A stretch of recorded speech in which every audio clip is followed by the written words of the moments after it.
I talked to you, you mentioned you actually start very interested in the subjects 5 years ago, and you did all the researches to inform yourself about the Chinese Communist Party.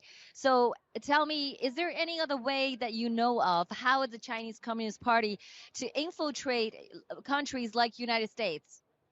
Well, ultimately, the United States is a little more powerful, so they use social infiltration, apps like TikTok, selling cell phones like Huawei, Chinese-owned companies, and to gather information on these Americans and to change the way these Americans think.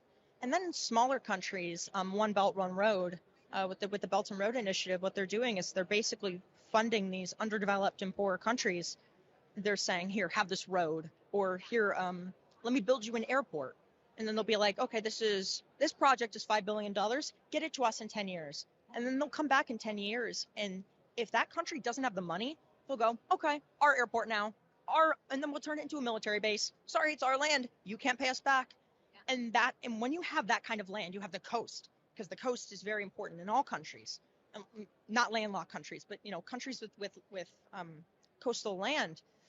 If a foreign country controls your coastal land, you're done. And this happened in countries like Sri Lanka and countries in coastal Africa and all over.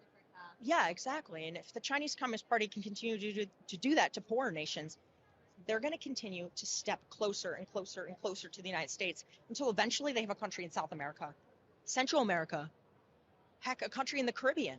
And then you're right up on the coast of the United States of America. And that's what we have to make sure does not happen, because the second that they get that close, we have failed.